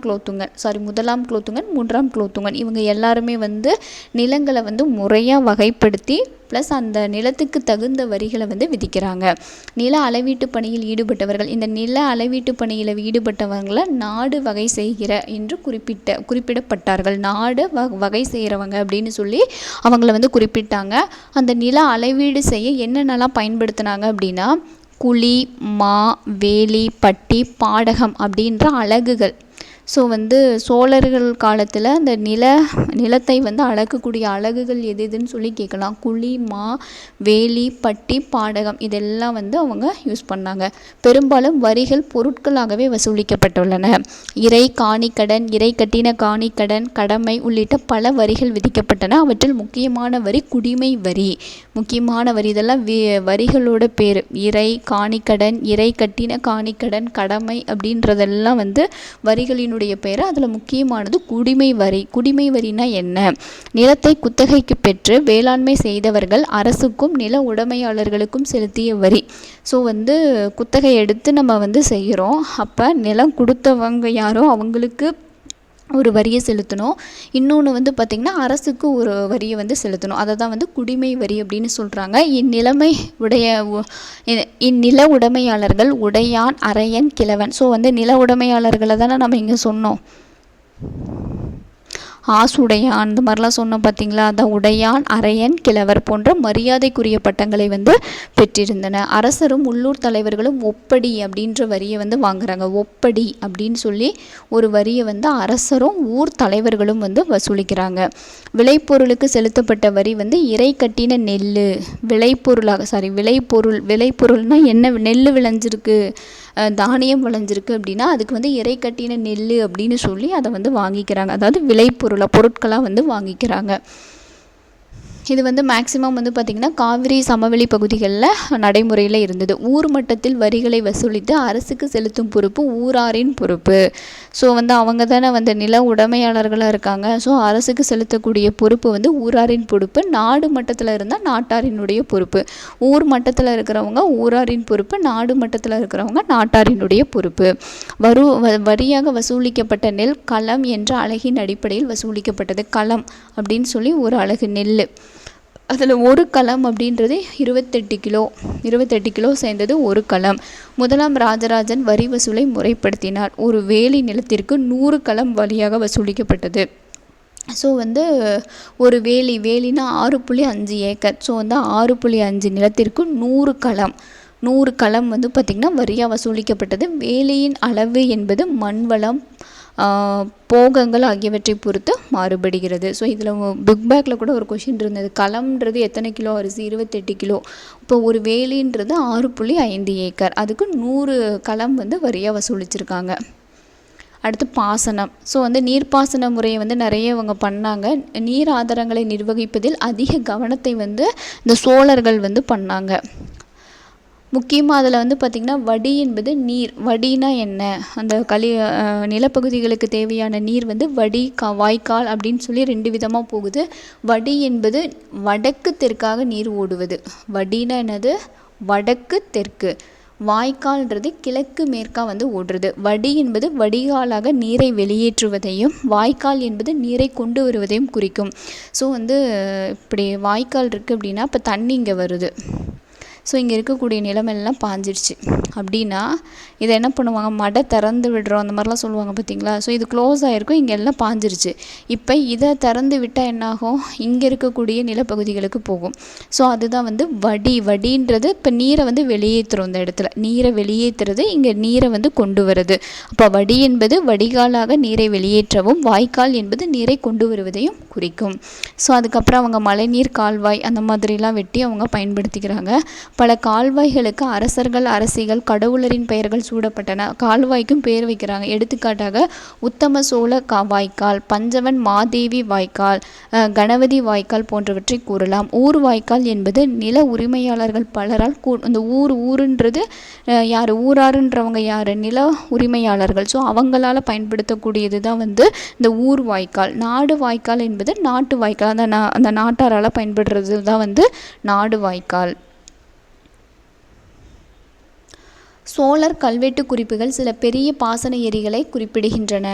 ஸோ வந்து பெரிய பாசன ஏரிகள்லாம் என்னென்ன அப்படின்னா சோழவாரிதி, கலியநேரி, பல்லவர்களால் உருவாக்கப்பட்ட, யார் உருவாக்கியிருக்காங்க? பல்லவர்களால் உருவாக்கப்பட்ட வைரமேக தடாகம், பாகூர் பெரிய ஏரி, ராஜேந்திர சோழ பேரேரி போன்றவை சில எடுத்துக்காட்டுகளாகும். ஏரிகளை அனைத்து பருவங்களிலும் பராமரிக்கும் வகையிலும் மராமத்து பணிகளில் ஈடுபடும் வகையிலும் மக்கள் ஊதியமில்லா உழைப்பை தரும் வழக்கம் இருந்தது. ஸோ வந்து ஊதியம் இல்லாமலே உழைக்கிறதுக்கு அவங்க இந்த ஏரிகளை பராமரிக்கிறதுக்கு ரெடியாக இருந்திருக்காங்க. ஸோ வந்து சோழர்களினுடைய கல்வெட்டு குறிப்புகளில் சொல்லக்கூடிய அந்த ஏரிகளினுடைய பெயர்கள் இம்பார்ட்டன்ட். சோழவாரிதி, கலியநேரி, பல்லவர்களால் உருவாக்கப்பட்ட வைரமேக தடாகம், பாகூர் பெரிய ஏரி, ராஜேந்திர சோழ பேரேரி போன்றவை சில எடுத்துக்காட்டு. கங்கை கொண்ட சோழபுரத்தில் ராஜேந்திர சோழன். ஸோ வந்து கங்கை கொண்டபுரம் கோவிலை கட்டியவர் ராஜேந்திர சோழன். ஸோ அவருடைய பாசன பணி வந்து குறிப்பிடத்தக்கது. அங்குள்ள ஏரியில் வெள்ளம் ஏற்படுவதை தடுக்கும் நோக்கத்தோடு 16 மைல் நீளமுள்ள ஒரு உறுதியான கட்டுமானத்தை அவர் எழுப்பினார். ஸோ 16 மைல் நீளமுள்ள ஒரு கட்டுமானம், அதை வந்து ஜலமய ஜெயஸ்தம்பம் அப்படின்னு சொல்லி குறிப்பிடுறாங்க. ஜலமய ஜெயஸ்தம்பம், நீரில் கிடைத்த வெற்றியின் நினைவாக எழுப்பிய தூண் அப்படின்னு சொல்லி பொருள். 100 ஆண்டுகளுக்கு பிறகு இந்த இடத்துக்கு வந்த அரேபிய வரலாற்று ஆசிரியரான அல்பெருனி என்ன சொல்றாரு? எங்கள் மக்கள் அதனை கண்டு வியப்படைவார்கள், ஆனால் அதனை அவர்களால் விவரிக்க இயலாது. அது போன்ற ஒன்றை அவர்களால் கட்டவும் முடியாது. ஸோ எங்கள் மக்கள்லாம் வந்து பார்ப்பாங்க, பட் அவங்களுக்கு இதை வந்து விவரிக்கவும் தெரியாது, அந்த மாதிரி கட்டவும் முடியாது அப்படின்னு சொல்லி அல்பெருனி சொல்லியிருக்காரு. சான்று ஜவஹர்லால் நேருவோட கிளிம்சஸ் ஆஃப் வேர்ல்டு ஹிஸ்ட்ரி அப்படின்றதில் சொல்லியிருக்காங்க.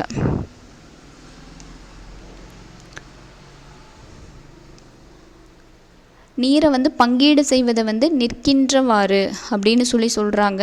குறிக்கப்பட்டது என்று பங்கீடு பிரிக்கிறதுக்காக குமிழ், தலைவாய் ஆகியன வழியாக நீர் திறந்து விடப்பட்டது. குமிழ்னா மதகு, தலைவாய், மடை அப்படின்றது மடையை திறந்து விடுவாங்க பார்த்தீங்களா.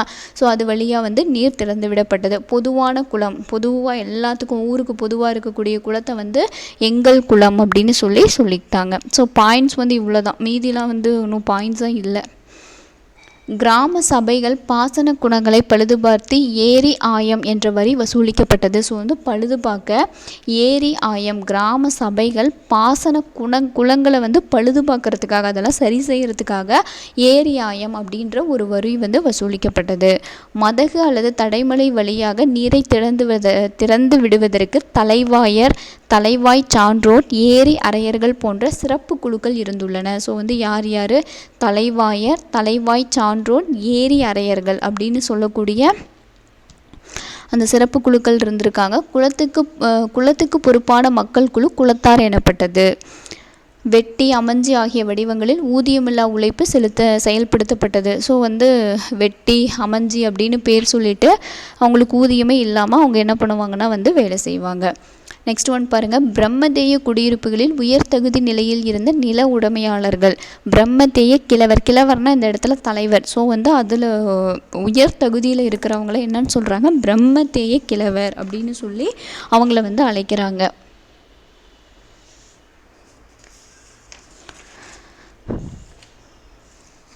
அடுத்து நிலக்கொடை. இவர்களுக்கு நிலவரியில். ஸோ இந்த பாயிண்ட் நான் சொல்ல மறந்துட்டேன். இந்த பிரம்மதேய மக்களுக்கும் வந்து பார்த்திங்கன்னா இந்த தேவதானம் அப்படின்னு சொல்லி அழைக்கப்படுற தேவதானம் இல்லை, இன்னொன்று வந்து பார்த்தோம் பார்த்திங்களா, பிரம்மதேயம், இன்னொன்று வந்து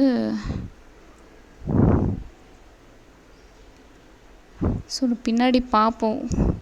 2 நேம் சொன்னேன், பிரம்மதேயம் ஒன்று, இன்னொன்று வந்து பார்த்திங்கன்னா சதுர்வேதி மங்கலம் அப்படின்னு சொல்லக்கூடிய அந்த நிலப்பரப்பை ஆள்றவங்க 2 பேருக்கும் வந்து பார்த்திங்கன்னா நிலவரியே கிடையாது. அது ரொம்ப இம்பார்ட்டன்ட். பிரம்மதேயம், சதுர்வேதி மங்கலம் அதில் இருந்தவங்களுக்கு அந்த நிலவரி அப்படின்றது விலக்களிக்கப்பட்டது. நிலக்கொடை அளிக்கப்பட்ட கோயில்கள். ஸோ வந்து நிலத்தை வந்து தானமாக கொடுத்ததை வந்து தேவதானம் அப்படின்னு சொல்லி அழைக்கப்பட்டாங்க. இவற்றுக்கும் பிரம்மதேயம் போன்றே வரி விலக்கு. ஸோ இவங்களுக்கும் வரி கிடையாது. இவங்களுக்கு வரி மட்டும் கிடையாது. இந்த பிரம்மதேயம், சதுர்வேதி மங்கலம் அதில் இருக்கிறவங்களுக்கு நிலவரியும் கிடையாது. இந்த மாதிரி மற்ற விஷயங்களில் தரக்கூடிய வரியும் வந்து இவங்களுக்கு கிடையாது. சமூக படிநிலையின் அடுத்த இடத்தில் வேளாண் வகை கிராமங்களை சேர்ந்த நில உடைமையாளர்கள் இடம்பெற்றுள்ளன. ஸோ வந்து அடுத்த படிநிலை இந்த பிராமணர்கள் இவங்களுக்கெல்லாம் அடுத்தது வந்து பார்த்திங்கன்னா கிராமத்தை சேர்ந்த அந்த நில உரிமையாளர்கள் தான் அடுத்த பிளேஸு. பிராமணர்களின் நிலங்களில் உழுகுடி என்ற குத்தகைக்காரர்கள் வேளாண் வேலைகளை செய்தனர். இந்த பிராமணர்களினுடைய நிலங்களை குத்தகை எடுத்து வேலை செய்கிறவங்கள உழுகுடி அப்படின்னு சொல்கிறாங்க. இந்த உழுகுடிக்காரங்களுக்கு என்ன கிடைக்கும் அப்படின்னா, மேல்வாரம் கீழ்வாரம்னு 2 பிடிக்கிறாங்க. மேல்வாரம் அப்படின்றது அதிக பங்கு நிலத்தோட ஓனருக்கு கிடச்சிரும். விளைச்சலில் அதிக பங்கு உடைமையாளர்களுக்கும், அந்த கீழ்வாரம் அப்படின்ற அந்த குறைவான பங்கு வந்து உழுகுடிகள் வந்து எடுத்துக்குவாங்க. ஸோ வந்து பிராமணர்கள் கிட்ட இருக்கக்கூடிய நிலங்களை வந்து குத்தகை எடுக்கிறவங்களுக்கு பேர் தான் உழுகுடி. அந்த உழுகுடி மேல்வாரம் அப்படின்றது அதிக பங்கு, அந்த பங்கை வந்து யார் ஓனரோ அவங்களுக்கு போயிடும். கீழ்வாரம் அப்படின்றது குறைவான பங்கு அந்த உழுகுடிகள் வந்து எடுத்துக்குவாங்க. ஸோ அது மட்டும் இல்லாமல் கால்நடைகள்லாம் வந்து இந்த சோழர்கள் வந்து கால்நடை வளர்ப்பு இதையும் வந்து பண்ணாங்க. மதம்னு வந்து பார்த்திங்கன்னா சோழ அரசர்கள் தீவிர சைவர்கள். முதலாம் பராந்தகனும் உத்தம சோழனும் சைவ சமயத்தை வளர்க்க நிதியுதவியும் நிலக்குடையும் அளித்தார்கள். ஸோ யார் முதலாம் பராந்தகன், இன்னொன்று வந்து பார்த்திங்கன்னா உத்தம சோழன். ஸோ 2 பேருமே வந்து சைவ சமயத்தை வளர்க்குறதுக்காக நிறைய நிதியுதவி நிலக்குடைகளை வந்து வழங்கியிருக்காங்க. தஞ்சை பிரகதீஸ்வரர் கோவிலில் உள்ள ஒரு சுவரோவியத்தில் முதலாம் ராஜராஜனும் அவருடைய மனைவியரும் சிவனை வணங்குவதாக சித்தரிக்கப்பட்டுள்ளது. ஸோ வந்து சிவனை வந்து வணங்குற மாதிரி வந்து அந்த பிரகதீஸ்வரர் கோவிலில் வந்து சித்தரிக்கப்பட்டுள்ளது. சிவபாத சேகரன் அப்படின்னு சொல்லி இவருக்கு வந்து ஒரு பட்டமும் வந்து வழங்குறாங்க. யாருக்கு? முதலாம் ராஜராஜனுக்கு. அதுக்கப்புறம் வந்து பார்த்திங்கன்னா இதில் சைவ சித்தாந்தம் அது வந்து அந்த தத்துவம் வந்து வருது. சைவ சித்தாந்தத்தினுடைய அடிப்படை நூலான சிவஞான போதம் மெய்கண்டரால் இயற்றப்பட்டது. ஸோ வந்து மெய்கண்டர் வந்து அந்த டைமில் அந்த சோழர்களினுடைய அந்த டைமில் தான் வந்து சிவஞான போதம் அப்படின்ற ஒரு சைவ சித்தாந்த நூலையும் வந்து அவர் இயற்றினார். நிறைய சைவ மடங்கள் எல்லாம் தோன்றப்படுது. ஸோ சிவன் வந்து பார்த்திங்கன்னா 2 வடிவங்களில் வந்து வழிபடுறாங்க. ஒன்று லிங்கோத்பவர் அப்படின்ற லிங்கோத்பவர் அப்படின்றது குறியீட்டு வடிவத்திலையும், நடராஜர் அப்படின்ற அந்த மனித வடிவத்திலும் வந்து சிவ வழிபாடானது நடைபெறுது. சிற்பங்களில் ஓவியங்களிலும் திரிபுராந்தகன், அதாவது அசுரர்களின் 3 மாய நகரங்களை அழித்தவராக புராணங்களில் கூறப்படுபவர் அப்படின்ற வடிவத்திலையும் சிவன் மீண்டும் மீண்டும் பிரதிநிதித்துவப்படுத்தப்படுவதோடு அவருக்கு போர் வீரருக்குரிய ஒரு கூறினை வழங்கியுள்ளது. ஸோ திரிபுராந்தகன் அப்படின்ற அந்த அமைப்புலேயும் வந்து கொண்டு வராங்க. நடராஜன் அல்லது ஆடல் வல்லான் ஆகிய வடிவங்களிலும் சிவனை வந்து எப்படிலாம் வந்து சித்தரிக்கிறாங்க, லிங்கோத்பவரா, நடராஜரா, திரிபுராந்தகனா, அந்த மாதிரி ஒவ்வொரு இதாக வந்து சொல்கிறாங்க.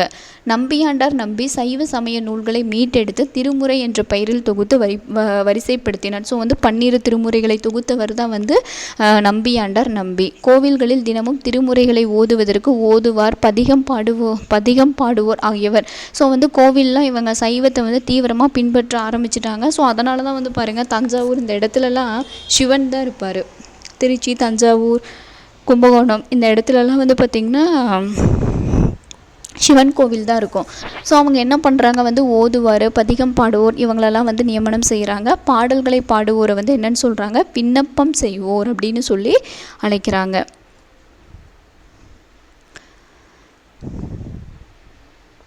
ஸோ சைவத்தின் மீது வந்து ரொம்ப அதிகமான பக்தி இவங்களுக்கு ஏற்படுது. அதை வந்து 2ஆம் குலோத்துங்கனிடம் வந்து அதிகமாக அந்த பக்தியை வந்து காணலாம்.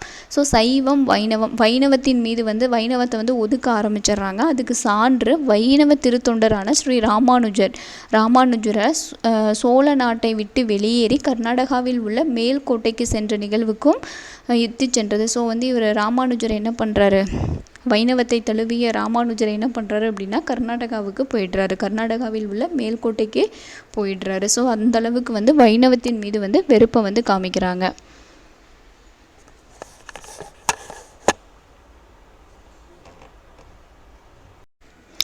நெக்ஸ்ட்டு பாருங்கள், கோவில்கள்.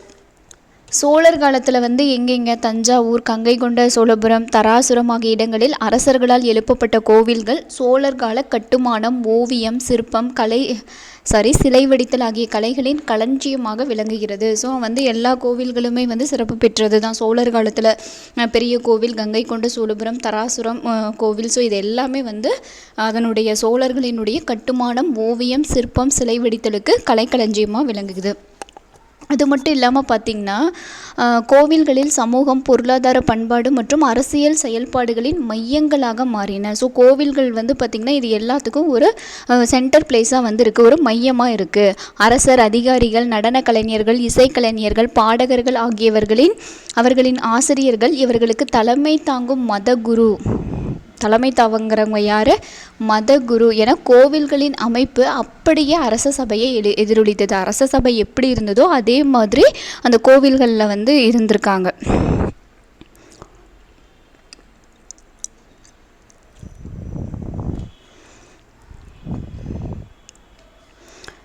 அரசர்கள் புதைக்கப்படும் இடங்களில் கோவில் எழுப்பும் வழக்கமும் இருந்தது. ஸோ கோவில்களை கூட வந்து என்ன பண்ணுறாங்க, அரசர்கள் இறந்துட்டாங்கன்னா அது மேலே கோவில்கள் கட்டுறாங்க. அதை வந்து பள்ளிப்படை அப்படின்னு சொல்லி அழைக்கிறாங்க. பள்ளிப்படை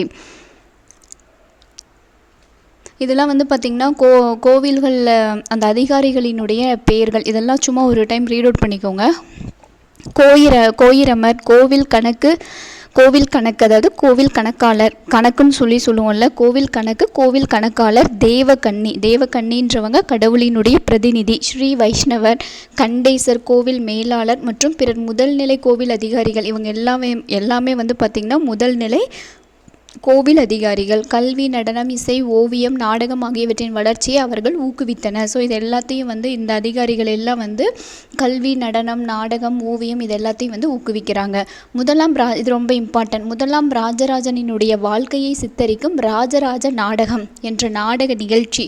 இந்த நாடக நிகழ்ச்சி என்ன பண்ணுறாங்க, இந்த ராஜராஜ சோழனினுடைய வாழ்க்கையை சொல்லக்கூடிய இந்த ராஜராஜ நாடகம் அப்படின்ற ஒரு நாடக நிகழ்ச்சியை என்ன பண்ணுறாங்க, சித்திரை திருவிழா, ஸோ எல்லா ஊர்லேயுமே போடுவாங்க. சித்திரை திருவிழா, கார்த்திகை, ஐப்பசி விழா ஆகிய விழாக்கள் கொண்டாடப்படுகின்றன. ஸோ அந்த நாடகங்கள் எல்லாம் வந்து கடைசி நாள் வந்து பார்த்திங்கன்னா கோவில்களில் திருவிழாக்கள்லாம் போட்டதுக்கப்புறம் கூத்து இந்த மாதிரிலாம் பண்ணுவாங்க. ஸோ இங்கே வந்து பார்த்திங்கன்னா பிரகதீஸ்வரர் கோவிலில் வந்து அந்த அவரினுடைய அந்த வாழ்க்கை வரலாறு நாடகத்தை வந்து போட்டு காமிக்கிறாங்க. சரி, நெக்ஸ்ட்டு பெருவுடையார் கோவில், அதாவது பிரகதீஸ்வரர் கோவில் என்று அழைக்கப்படும் தஞ்சாவூர் பெரிய கோவில் கட்டடக்கலை, ஓவியம், சிற்பம், சிலை வடித்தல் ஆகிய கலைகளுக்கு தன்னிகரற்றதாக விளங்குகிறது. ராஜராஜனின் ஆட்சி அதிகாரத்திற்கு இக்கோவில் அழுத்தமான சட்ட அங்கீகாரமாக உள்ளது. ஸோ வந்து ரொம்ப சோழர்கள்னாவே நமக்கு எது ஞாபகம் வரும், தஞ்சை பெரிய கோவில் தான் ஞாபகம் வரும். அந்த மாதிரி ஒரு கோவிலை வந்து அவர் கட்டிட்டார். இக்கோவிலின் கருவறை மீது அமைக்கப்பட்ட 190 அடி ஆன விமானம் 80 டன் எடை கொண்ட மூடிய அமைப்பை கொண்டுள்ளது. ஸோ விமானம் மட்டும் பார்த்திங்கன்னா 190 அடி 80 டன் எடை கொண்ட மூடிய அமைப்பை வந்து கொண்டுள்ளது. கருவறையின் வெளிச்சுவர்களில் பொறிக்கப்பட்டுள்ள லக்ஷ்மி, விஷ்ணு, அர்த்தநாரீஸ்வரர், பிச்சாடனர்னா பிச்சை இருக்கும் கோலத்தில் இருக்கக்கூடிய சிவன், இதெல்லாம் வந்து கருவறையினுடைய வெளி சுவர்களில் பொறிக்கப்பட்டிருக்கு. புராணங்களிலும் காவியங்களிலும் காணப்படும் காட்சிகள் சுவரோவியங்களாகவும் குறும் சிற்பங்களாகவும் இக்கோவில் சுவர்களில் காட்சிப்படுத்தப்பட்டுள்ளன.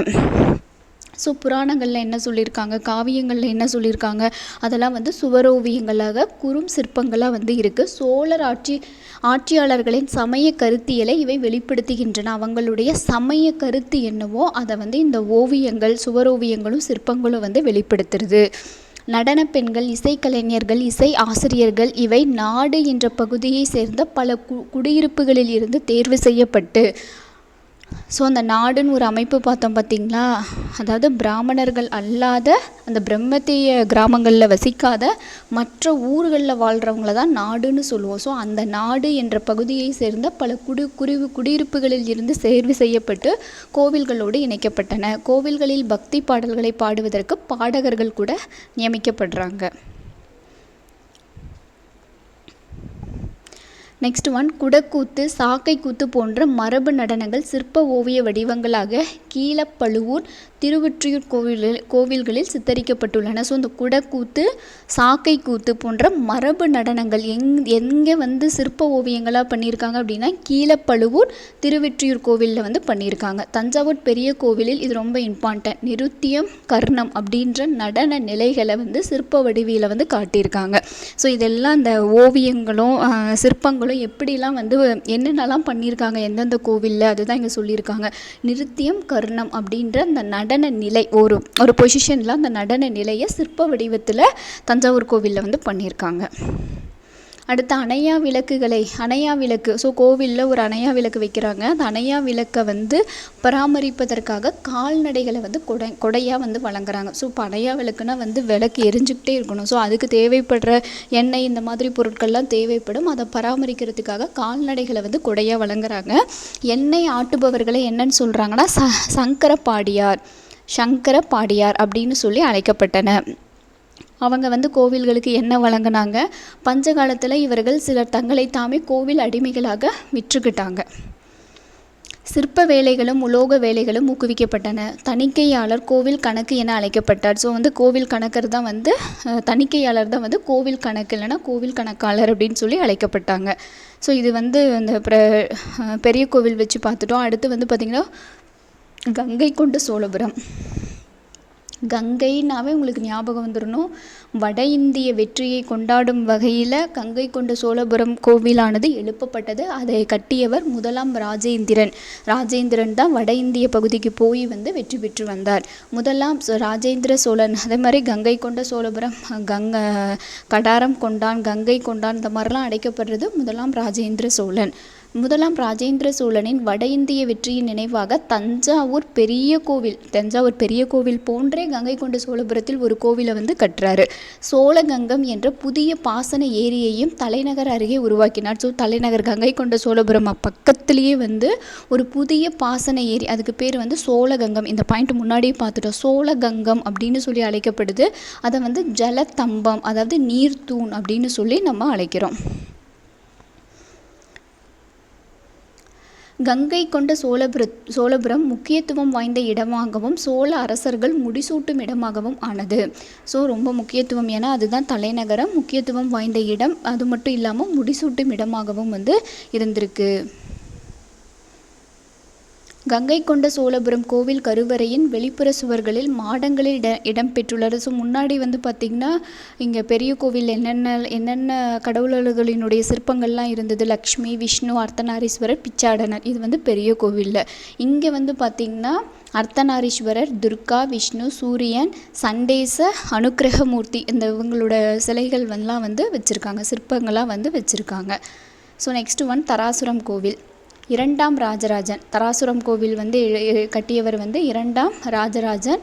1146 முதல் 1172 அந்த டைமில் கட்டப்பட்ட தராசுரம் கோவில் சோழர் கால கட்டுமான கலைக்கு மற்றொரு சிறந்த உதாரணமாகும். இக்கோவிலின் கருவறை சுவரின் தளத்தில் பெரிய புராண நிகழ்வுகள் 3 ஞாபகம் வச்சுக்கோங்க. அந்த கருவறையினுடைய வெளிப்புறத்தில் என்னென்ன உருவங்கள் பெரிய கோவில் கங்கை கொண்ட சோழபுரத்துலலாம் என்னென்ன வச்சுருக்காங்க. தராசுரம் கோவிலில் பார்த்திங்கன்னா பெரிய புராண நிகழ்வுகளை குறுஞ்சிற்பங்களாக வடிவமைக்கிருக்காங்க. ஸோ கொஷின் எப்படி கேட்கலாம், பெரிய புராண நிகழ்வுகளை குறு சிற்பங்களாக வடிக்கப்பட்டுள்ள கோவில் எது, சோழர்களினுடைய கோவில் எது அப்படின்னு கேட்கலாம். ஸோ எந்த கோவில், தராசுரம் கோவில். அதில் பார்த்திங்கன்னா சமயக்குறவர்கள் சுந்தரர் நாயனார் இருக்கார் இல்லைங்களா, சமயக்குறவர்கள் நால்வரில் ஒருத்தரான சுந்தரர், அவருடைய கதையை சித்தரிக்கக்கூடிய சுவரோவியமும் அங்கே இருக்குது. நாயன்மார்களில் ஒருவனான அவருடைய சுவரோவியம் அரசு நிர்வாகத்தில் சேக்கிலார் செல்வாக்கு பெற்றிருந்ததை இந்த ஓவியம் ஏற்பளிப்பு செய்வதாக உள்ளது. சேக்கிலார் அந்த சோழர்களினுடைய அரசு நிர்வாகத்தில் செல்வாக்கு பெற்றவராக இருந்திருக்காரு. ஸோ இந்த பாயிண்ட் அடுத்து ரொம்ப முக்கியம். வணிகம் ஃபஸ்ட்டு என்ன பண்ணுறாங்க, பண்டமாற்று முறை தான் பெரும் வளர்ச்சியை வணிகத்தில் ஏற்படுத்துது. அதுக்கப்புறம் பார்த்திங்கன்னா 5 வனத்தார் மணி கிராமத்தார், அந்த பழைய புக்கில் கூட 7th புக்கில் கூட பார்த்தோம். 5 வனத்தார் அப்படின்றவங்க கடல்வழி வணிகர்கள். ஸோ கடல் மூலியமாக வணிகம் செய்கிறவங்க தான் 5 வனத்தார். 5 வனத்தார் குழு யூதர்கள், கிறிஸ்தவர்கள், இஸ்லாமியர்கள் உள்ளிட்ட மேற்கு ஆசியர்களை கொண்டிருந்தது. ஸோ அவங்க அந்த நம்மளுடைய கண்டத்தினுடைய மற்ற பகுதிகளுக்கு கடல்வழி வணிகம் செஞ்சவங்க தான் 5 வனத்தார். மேற்கு கடற்கரையின் துறைமுக நகரங்களில் அவங்க மேற்கு கடற்கரை நகரங்களில் குடியிருந்தாங்க. இந்த உள்நாட்டு வணிகம் செய்தவங்க தான் மணி கிராமத்தார் அப்படின்னா உள்நாட்டு, நம்ம நாட்டுக்குள்ளேயே வணிகம் செய்தவங்க மணி கிராமத்தார். கடல்வழி வணிகம் வெளிநாடுகளுக்கு செஞ்சவங்க 5 வனத்தார். இவங்க பெரும்பாலும் எங்கெல்லாம் இருக்காங்க அப்படின்னா கொடும்பாலூர், உறையூர், கோவில்பட்டி, பிரான்மலை போன்ற நாட்டின் உட்புற நகரங்களில் வசித்தன. இந்த இரு வணிக குழுவும் ஒன்றாகி இந்த 2 பேரும் இப்போ சேர்ந்து என்ன சொல்கிறாங்கன்னா 500 அப்படின்னு சொல்லி அவங்கள அழைக்கிறாங்க. இல்லைன்னா திசையாயிரத்து வளஞ்சியர் போன்ற பெயர்களுடன் இயங்கின. ஸோ 3 பெயர்கள், 500, திசை வளஞ்சியர் அப்படின்னு பல பெயர்களால் வச்சு அழைக்கிறாங்க.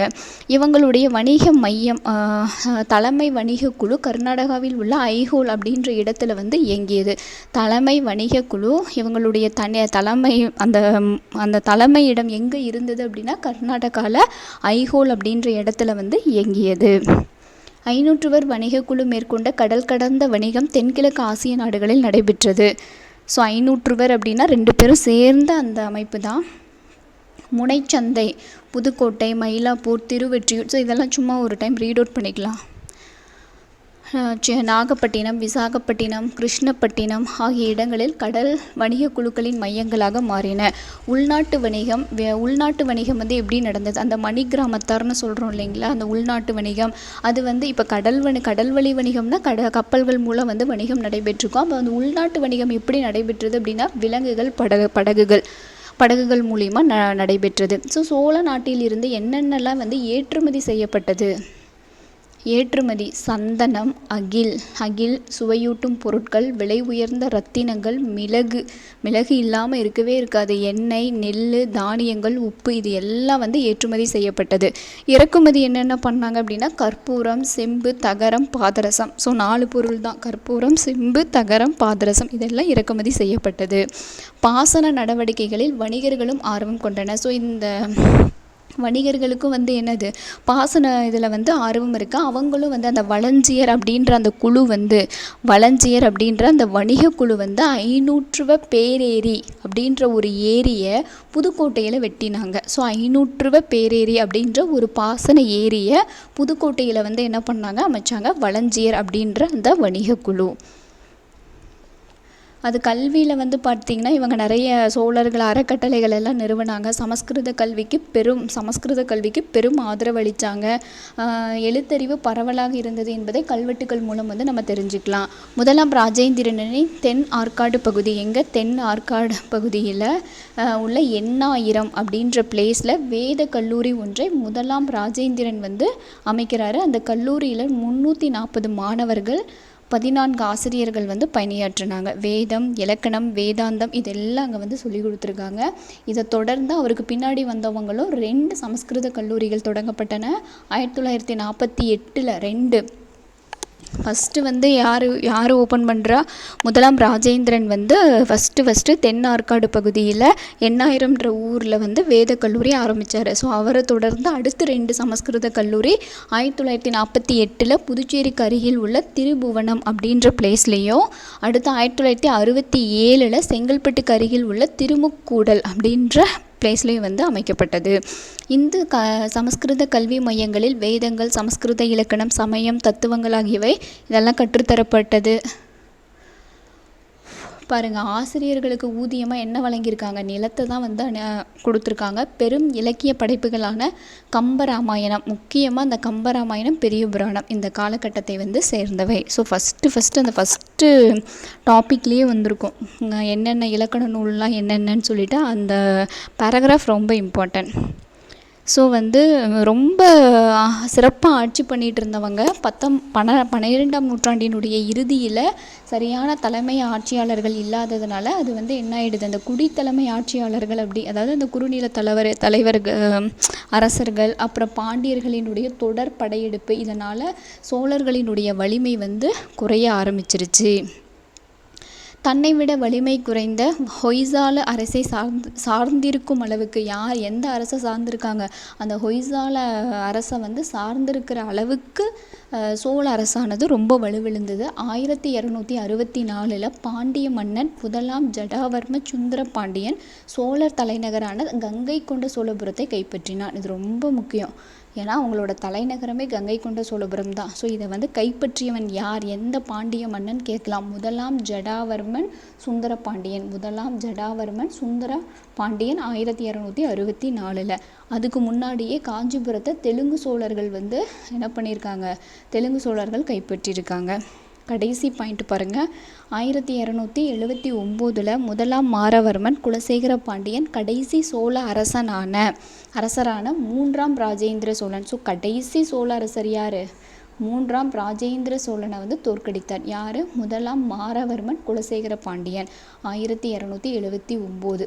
இது 64 தலைநகரையே வந்து கைப்பற்றிட்டாங்க பாண்டியர்கள். 1279 முதலாம் மாரவர்மன் குலசேகர பாண்டியன் கடைசி சோழ அரசர் 3ஆம் ராஜேந்திர சோழனை வந்து தோற்கடித்தார்.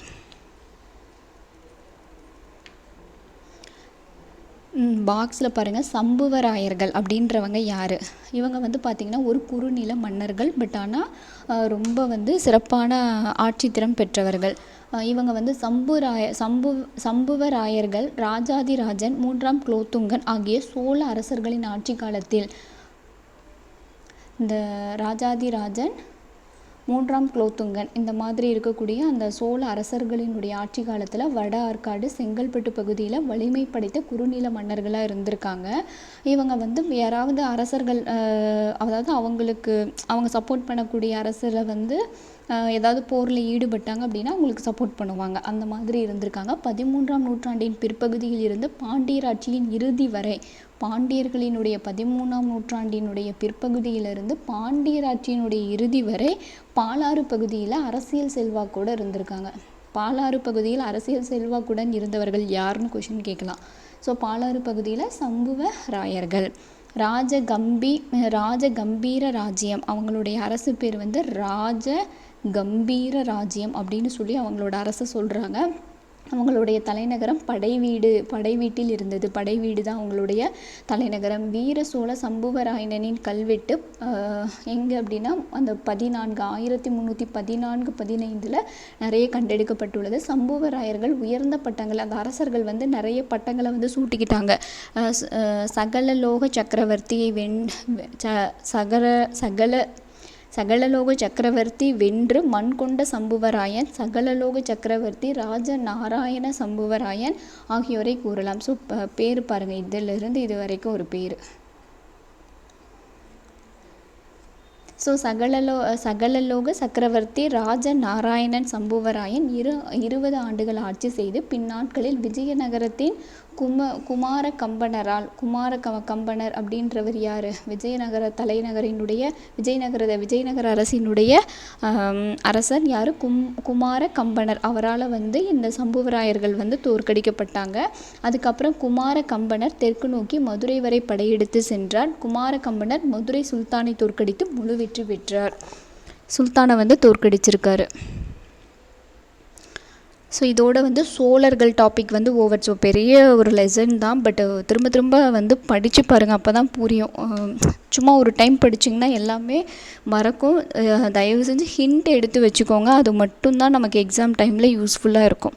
ஸோ நெக்ஸ்ட் வீடியோவில் நம்ம பாண்டியர்கள் பார்த்துடலாம். ஸோ அதோட வந்து ஹிஸ்ட்ரி ஓவர். 12th எத்திக்ஸில் ஒரு லெசன் இருக்குது, அதை நம்ம பின்னாடி பார்க்கலாம். நெக்ஸ்ட்டு வந்து national moment, Indian national moment topic வந்து ஸ்டார்ட் பண்ணலாம். இந்திய தேசிய இயக்கம் வந்து ஸ்டார்ட் பண்ணிடலாம். தேங்க்யூ.